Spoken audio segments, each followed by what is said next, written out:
haven't always done the right thing. You're a piece of shit, Abby.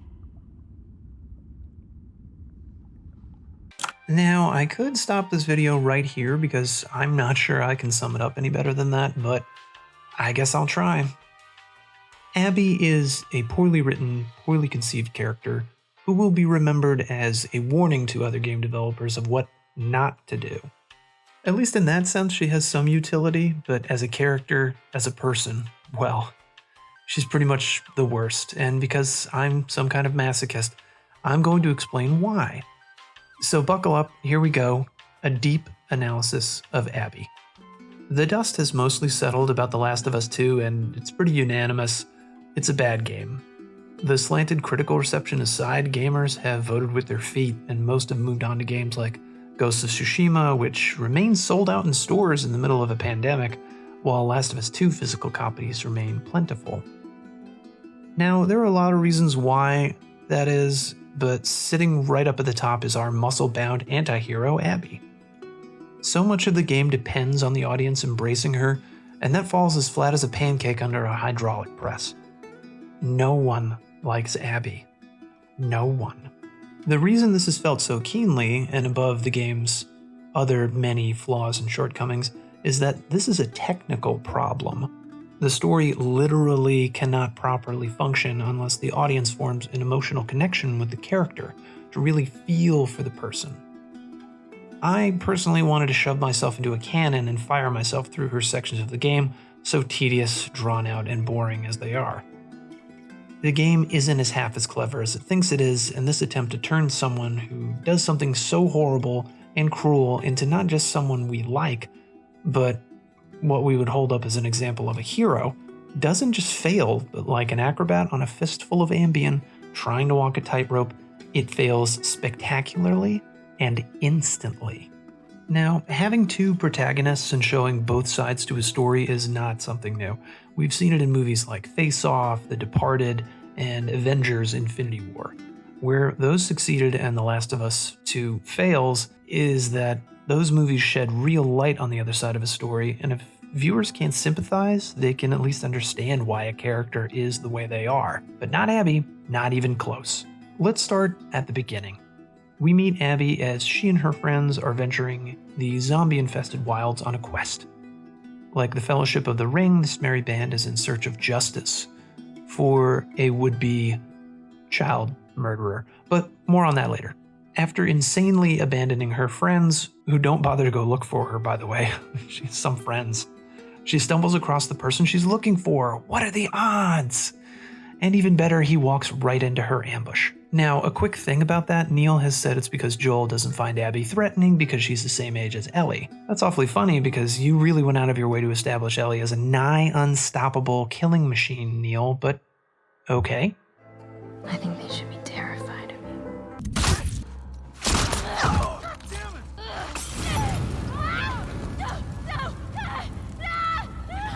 Forget the fact, too, of her being a human refrigerator. Jesus, those muscles. And yet Joel still walks into a room with strangers in army fatigues, armed to the teeth. Sure, Jan. Okay. Abby then viciously beats him to death with a golf club. Not sure why a golf club. Maybe it's a send-up to an actually good video game death? Obey! Like, did she bring the golf club all that way? Why would there be a golf club in a ski lodge? But as we watch in excessive detail Joel's mutilated body, his blood pooling on the floor, Abby sadistically savors the death of this man we've all come to know and love. It seems as if the intervening years have had no effect on her. She hasn't meditated about her father's death at all or grieved properly. She's just totally consumed by revenge and hate.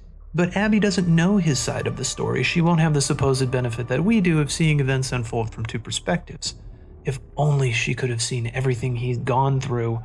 Oh, the anguish, the tragedy, the pathos. Too bad what we see from her from here on out does absolutely nothing to redeem her in the eyes of the audience, and every attempt to, which I will list, to try to make her sympathetic as a character and her actions justifiable are shallow, stupid, or both. You see, Abby's character is essentially Joel, someone who has done terrible things and takes a road to redemption only they, the people close to them, and the audience truly understand. From the outside, you're just meat to anyone in this world, which would be a good point if Joel were actually the war criminal they make him out to be in this game. You see, Joel is 100% justified for what he did to the Fireflies, and the insinuations that he's some kind of monster is just ridiculous. Part of him held on to his humanity as he watched it fail among almost everyone around him. But more on that later. Let's get to what happened to the Fireflies. Abby is a bad character reason number 1. Her dad. Abby's dad is the doughy doctor from the Fireflies who seemingly on a whim decided carving Ellie's brains out immediately was the way to go. Don't bother asking her to volunteer, don't bother running tests, or protect her until she can have children. Just go ahead and chop her up because there's no way that the sample might get contaminated in this run-down, shitty hospital. Yep, cure totally guaranteed. And mass producing and distributing it? No problem. We've got a fully functional pharmaceutical factory out back and a working airport just off camera. Trust us. Now, before it was rewritten, the Fireflies were desperate, on their last legs, painted as a crumbling organization running out of options, and people. The dog tags you recover from dead Fireflies were to tell you how far they'd gone, only to wind up with their bones bleaching in the sun. A palpable reminder that a similar fate was likely in store for you as this world goes through people like a chain smoker through Marlboros. In this new reality created by Neil Druckmann, the cure is guaranteed, and dang it, if only they'd murdered that child in time to get it. The true ending of the first game, however, is very easy to understand. A society built on the murder of an innocent child does not deserve to exist. This is brilliantly explored in a short story by Ursula Le Guin called Those Who Walk Away from Omelas, which I highly recommend you read. In the story, the inhabitants of a fantastical city live carefree, peaceful, and safe. But paradise comes at a price. In a locked room in a basement in the city is a child who is left to rot in a filthy prison. It begs for mercy but can never be released. For Omelas to prosper, the child must suffer. Some cannot morally accept this, and so they walk away from the city. This is fundamentally the Christ story, the Savior sacrificing themselves so others can live. But in Jesus' case, it was a willing sacrifice. The child in Omelas and Ellie on the operating table weren't given a choice. Other people decided that their lives and their plans were more important. A society built on this would not be one you'd want to live in, because your sacredness as a human being is not going to be recognized or respected. At the first sign of trouble, you'd find yourself being volunteered for sacrifice. Harvest coming in a little light? Well, I guess we better rip your heart out and sacrifice it to the sun god in the hope that it rains or something. This is captured brilliantly in another story called The Lottery by Shirley Jackson. In it, a small town decides each year to draw from a box the name of one of the townsfolk. Everyone participates. The tradition stretches back so far that no one can even remember where the box came from, but they believe their lives depend on keeping the tradition. There's always been a lottery, remarks an old-timer. The point of the original game is that people choose either life or death. The Fireflies were so beaten and demoralized they'd grasp at any straw to justify their struggle. They've truly become hopeless because it's blinded them to the fact that murdering Ellie would be a mortal sin. On the other hand, you have life, the future waiting for Ellie and Jackson, and the acceptance of the fact there's no bringing the old world back. But Neil Druckmann said, nah, fuck all that. It's the child murderer who's the victim here. Joel is some kind of monster. Abby's motivations become even cloudier because it turns out she actually understands the situation with Ellie, and she even condones it, saying if it were her, she'd agree to do it. You're doing the right thing. Yeah.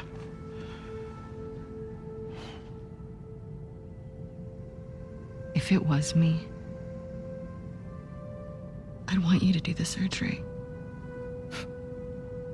Oh, how noble. Right, great, you'd consent to have your brain cut out, but what if they didn't ask you first? Like, come on, I know you're 15, but damn, you are dumb as hell. The only sane conclusion you can really draw from this is that Abby is a psychopath, and she feels absolutely no empathy whatsoever for the girl being sacrificed for their happy ending. Apple doesn't fall far from the tree, I guess. Abby's dad, it's worth mentioning, could have just let Joel take Ellie, knowing that the remaining forces could likely catch up with them. I thought doctors were supposed to be smart, but whatever. So he chooses to literally die on that hill, and players should not feel bad about it. He made his choice, and it was the wrong one. No one sided with the Doctor in the first game. No one. So in order to realign the constellation of our story around a new North Star, replacing Ellie with Abby as the protagonist to root for, the writers had to retcon the first game and shove in a bunch of stuff about Abby's dad to make us feel all sad about him dying. Problem is, though, it doesn't work. Not even close. This leads into reason number 2 why Abby's a bad character. Being nice to animals doesn't make you a good person. You guys know Hitler had a dog, right? Well, Abby's dad has a zebra. I shit you not, they try to mirror the giraffe moment from the first game with zebras. Yep, that's a thing they wrote down and said to themselves, fucking nailed it, guys, beers after work? Also, side note, if this guy is so important, how can he get out of the hospital so easily? And isn't he being incredibly reckless by going out into the wilderness alone? It seems like you should be training people to take over if something happens to you, not out here with the zebras, my guy. Anyway, the game doesn't just do this for Abby's dad, but for Abby as well. Abby has a dog, which you later have to kill as Ellie, and no, you don't have a choice.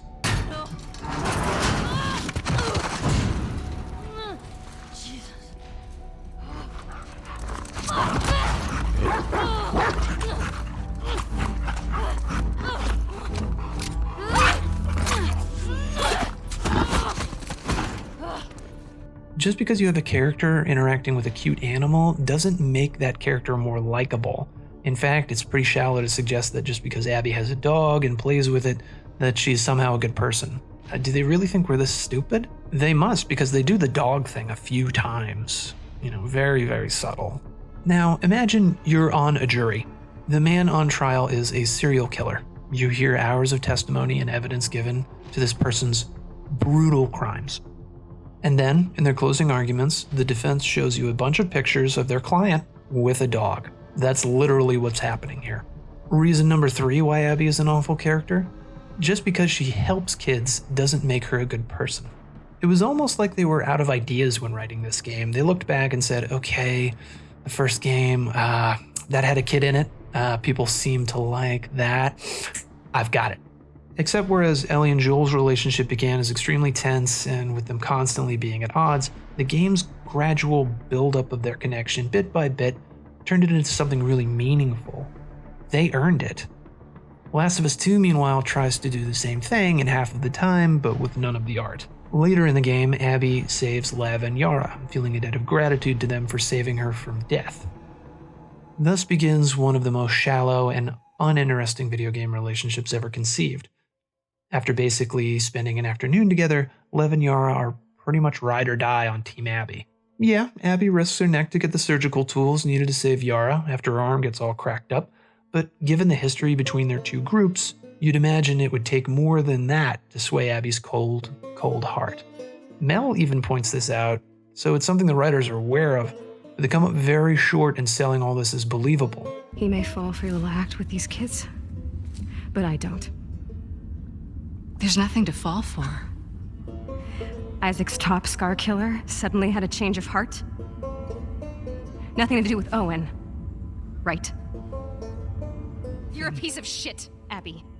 I'm done with you. God, I love that clip of Mel. Lev and Yara, who are Scars, that's the arch-rival faction of Abby's group, the WLF. These are two mortal enemies, and Abby's witnessed their cruelty and paid them in kind for years. She even at one point said, it's okay to shoot children. We let our guard down, and they strung up an entire squad. That was in retaliation to us shooting those kids.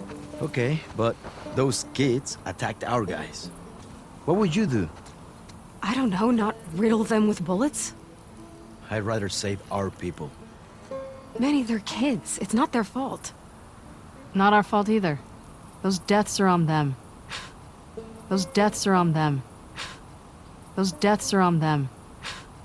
But, yet, somehow being saved by them changes her mind. I wonder if this has ever happened to her before.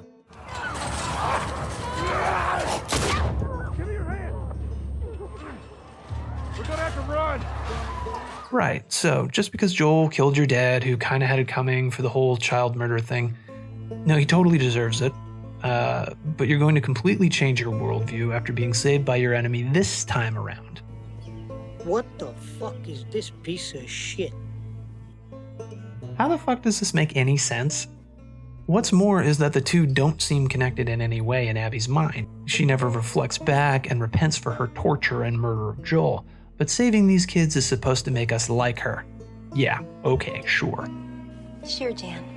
To make things worse, they even try to copy-paste the Ellie-Joel dynamic with Abby and Lev, with it totally falling flat. You know our dogs can play cards like that?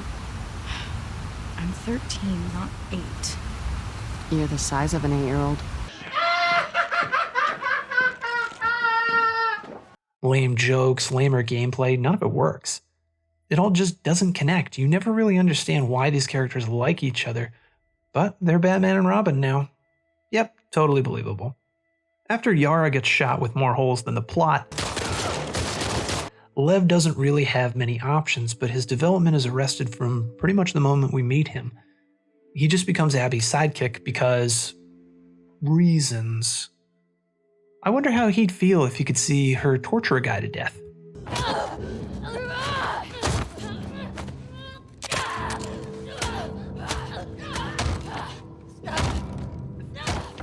Side note, there's a bunch of Abby Lev fan art that is complete cringe. I really wish you guys would stop making this stuff. Stop trying to make Abby Lev happen. It's not happening. Stop trying to make Abby Lev happen. It's not going to happen. So much depends on us understanding Abby here and forgiving her, of seeing her in a new light. But just as like with everything they introduce about her character, it misses the mark completely and comes off as incredibly shallow. They ask us to assume and believe things we never see, and what they do show us comes nowhere near the standard required for believability. Speaking of shallow, let's get right into reason number 4, the Abby Gang. Abby has a team of WLF soldiers whose motivation for helping Abby are never established. We're asked to assume that it's a comrades in arms type thing, and aside from Owen, who like Abby grew up in the Fireflies, there's no explanation why they wanted to kill Joel as badly as she does. Real friends would convince her to let it go, that maybe her dad got himself killed, and that she should grieve and move on with her life. But instead, she asks them to go on a suicide mission of nearly 1,000 miles into unknown territory and hunt down a single man who may or may not already be clicker food. Sign me up, Abs. Here seems like a good place for a little Last of Us history. The original game had Tess chasing down Joel, who she blames for the death of her brother, and ultimately tortures him to death. This idea was scrapped by Bruce Straley, the Last of Us 1 director, who rightly pointed out that revenge couldn't sustain a character's motivation in a world like this, where the odds of you being killed by bandits or clickers was as likely as rain in October. But with Bruce leaving Naughty Dog, Neil was able to revive a discarded idea with the conviction that he was actually right all along, it was a good idea, but we all know how that turned out. Abby's crew are a bunch of forgettable nobodies who exhibit the kind of cruelty that we're asked to infer comes from their militaristic culture, complete with cringe catchphrase.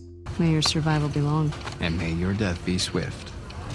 Why does the guy who looks a lot like Neil spit on Joel's dead body? Burning hell, pendejo. Why does he hate Joel? Who knows? Who cares? Nora even holds out until Ellie tortures her into giving up Abby. But why, though? What have they gone through that makes their bond so strong? We never find out. We're just asked to believe it. If I can borrow a phrase from a great YouTuber, Critical Drinker, fuck off, game. Then there's Danny. Oh, sweet, sweet Danny. His death is probably the most memorable because...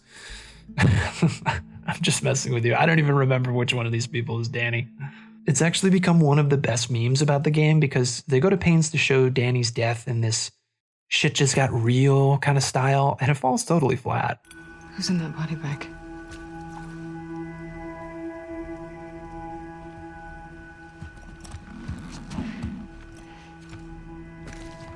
Holy shit. It's Danny. Who? So Owen kills Danny because he wants to leave the WLF. If these guys are all such great friends as we're asked to believe, then why does he just straight up murder him? Couldn't they have talked about it? And how do they even get his body back? Weren't they super far away or something on patrol? Whatever. Then there's Mel, who we'll talk about more in the context of the love triangle between her, Abby, and Owen, but as for her part to play in the group, she's sold as the objector.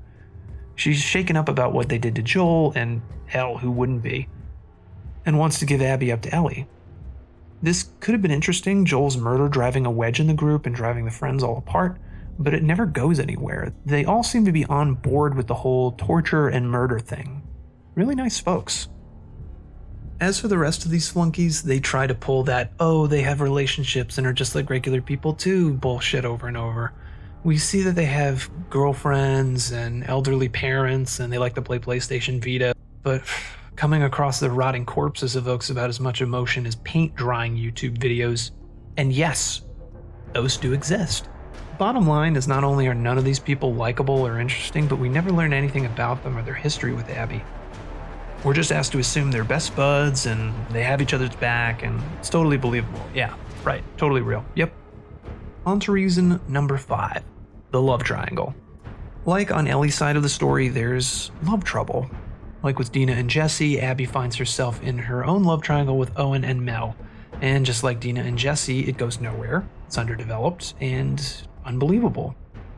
Think about this for a second. Apart from getting killed, Owen and Mel never have a scene alone together. We never get an intimate moment with them. Not even once. In fact, Owen has been avoiding his pregnant girlfriend and even plans to leave her, telling her that to her face. I chose this. I'm not fucking going there. Then don't! Go back.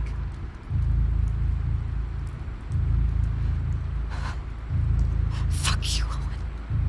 Wow, what a stand-up guy. Abandon your unborn child in a zombie apocalypse for a girl you love, I guess? Look, she just showed up. Okay. I don't think she knows about last night. I don't care about last night. Well, I do.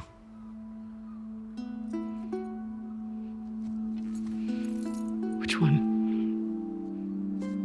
What's going on between you and your friend Owen? Oh my god, Lev, now? It seemed really awkward. Just go! Abby and Owen, to put it plainly, don't work. The scenes with them are cringe, especially this one.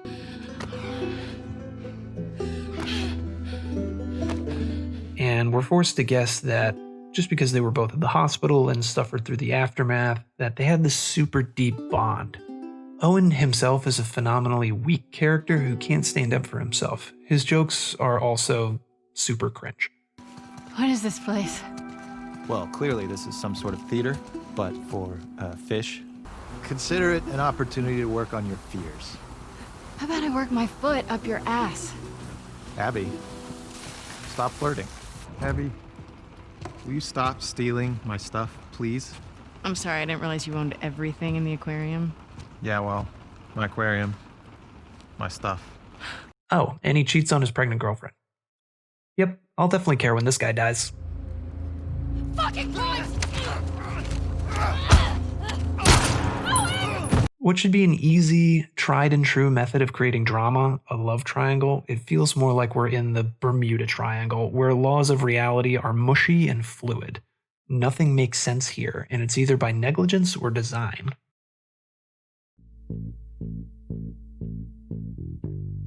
Reason number 6. Abby is a fucking psycho. If the old Joel in 1 wasn't graphic enough, we're treated to an orgy of violence from old Abs to the tune of scores of dead bodies on both sides of the scars in WLF, as well as the additional brutal beatdown served up to 2 women. Someone want to tell me how showing women getting beaten to a pulp is somehow progressive? Whether it's a claw hammer to the face or a fatality worthy of Mortal Kombat, Abs serves up buckets of blood, and I guess we're meant to take this as she's a hard-nosed, ultra badass? I think what they wanted you to think is this.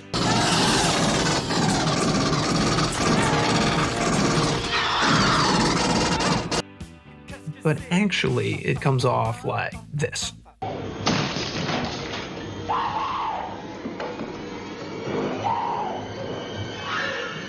Here's Johnny! Abby is not bothered by Joel's death at all. Think about that. At least Ellie gets PTSD from killing people, but Abby is full on no regrets when it comes to Joel. What if instead she was tortured by what she'd done? What if there were real and lasting consequences for her decision to take revenge? Wouldn't that be a better lesson? Sure, her friends all die, but like I said, we never grew to care for any of them. In the end, Abby rides off into the sunset with Lev. She gets her revenge and doesn't really pay a price for it. I don't think she deserves a happy ending. She's basically a heartless psycho killer, and none of the cheap, manipulative tricks they pull work in making her any more likable or sympathetic. It feels like to build Abby up, they had to tear everyone else down, and you're hard-pressed to find anyone but the most die-hard defenders of this game saying they genuinely like Abby. Reason number 7, cheap moves. So, like the dog thing and the helping kids thing, they do 2 other things that try to make Abby sympathetic. Abby is deathly afraid of heights. Okay, I guess this was meant to make her more relatable somehow, because this is something regular people are afraid of, but it doesn't do anything. There's a set piece around it, and anytime you get up high, her breathing changes and vision blurs, but who honestly cares? Like I give a shit. None of the work goes into Abby that's required to make a detail like this interesting for the audience. We're forced once again to assume what we haven't seen, that Abby is likable, relatable, a natural leader, an example to her peers, etc., when none of those things are true. She is a dirtbag that wants to avenge a guy who wasn't worth avenging and gets all her friends killed in the process. If anyone deserves revenge, it's Ellie for Joel's undeserved fate, but instead, Abby gets away while Ellie suffers for her actions. You see, in revenge plots, ones that actually make sense, the hero either changes course from revenge because they find something worth living for, or they're confronted by the fact that the price they pay for their revenge is their own destruction. Or they sacrifice themselves to end the villain and restore order to the society. These things hit hard when we see them because they're true. The Last of Us 2 doesn't even work as a tragedy because, for all the reasons I've outlined, it comes across as bullshit. We already know the world isn't fair. Pointing that out isn't somehow avant-garde. We don't come to video games to learn that lesson. We come to them, like any story, to help us transcend that bitter truth that life is suffering. The other cheap thing is the coin collection. Apparently her dad collected coins, but this is like Hitler having a stamp collection. It doesn't do anything to endear me to a guy that was going to murder a kid. Sorry, not sorry. Finally, reason number 8. Abby McLargehuge. I go into more detail about this in my other Last of Us video, but I'll bring it all home here and end on Abby's character design. It is dumb. No one finds this believable, and want to know why? Because it's 100% unnecessary. Did Buffy the Vampire Slayer need to deadlift 600 pounds to save the day? Nope. Did Ellen Ripley need an 8-pack to kick the crap out of the alien? Nope. How about Lara Croft going from bookish introvert to badass? Yeah, not necessary. I hate to point this out to Neil, but what he seems to be saying is that the ideal woman looks like a man. Let that sink in for a second. Now, I can't read minds, but I can't help but feel this is Neil taking the opportunity to finger wag at gamers to try to shame them for supposedly expecting only Victoria's Secret model physiques in their games. But those heroines of film and game I just mentioned have never been a problem. Men have never once complained that Ellen Ripley couldn't do any of the badass stuff she does. She's personally one of my heroes, and it's because she earns it. Throughout her adventures, we see her as determined, strong-minded, and caring. A protagonist who earns the respect of people around her for her actions. She isn't just held up for admiration without any basis. Meanwhile, Abby, like Captain Marvel, is supposed to be celebrated simply for the fact she's a woman and has an unconventional body type. Don't take my word for it, Neil said it himself. Quote, "When I'm introducing and describing a new character to our lead character concept artist, constantly she will ask, 'What if it was a girl?' And I'm like, 'Oh, I didn't think about that. Let me think. Does that affect or change anything? No. Cool. That's different. Yeah, let's do it.' So, characters have value based on their gender. You got that, everyone? It's only the gender. That's the only thing that matters. Forget about what they do. Forget about their like. Forget how many people they screw over or kill. It's all about that. Yeah, it's all about that gender, though. And now I want to put something here about any redeeming characteristics Abby has, but honestly, there are none. Everyone close to her dies, and she feels no remorse. She seems to care about Lev for some reason that's never really explained, and we're supposed to take that as a sign of growth or character. But this facade is almost laughably thin, and from the time we're introduced to her to having to see her side of the story, there isn't a moment, a line of dialogue, a dream that redeems Abby in the eyes of anyone actually paying attention. She's pregnant. Good. Abby enjoys hurting people, and she gets away with it. She's a violent psychopath who should get her comeuppance but gets off scot-free instead. What made Joel's redemption complete was the fact he never reveled in the suffering of others or went out of his way to inflict it.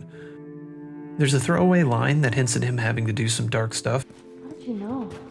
Of what? About the ambush. I've been on both sides. Oh. So, kill a lot of innocent people? I'll take that as a yes. Take it however you want. But more often than not, we see him shying away from confrontation unless pushed. Almost everything he does is in self-defense. He begins to reform himself slowly but surely because he has Ellie watching him. He wants to be a good example to her. It's just his natural instincts awakening as the good man and father that he really is. If he's done anything bad in the past that we haven't seen, it's hard to hold it against him, as much as the game tries to nudge us into that space and paint Joel as some kind of villain. On the other hand, Abby is out for blood from the get-go. She's stewed for years in resentment, and it isn't justice she wants, but revenge. And she delights in torture and murder. It's really hard to get behind somebody whose motivation in life is hatred. Joel was never out to kill anyone, and that's the key difference here. Abby and Joel are not dark reflections of each other. One is good, one is evil. It's not hard to work out which is which. If I could give some parting advice to game developers, it's to make your characters ring true. Everything about Abby, down to the way she looks, rings false. The actor who voiced her did a decent job, and it's very sad that she's been getting abuse over the character. It's like, come on guys, it's not like she wrote this thing, but it's not surprising to me people's reactions are so strong when what we're seeing here flies in the face of what makes good character. Tess was a good character. Please, game developers, more Tesses in the world and less Abbies. Thank you so much for listening. I hope you enjoyed this video. Please be sure to watch my other video on The Last of Us, and I may have more to say if people enjoy this kind of content.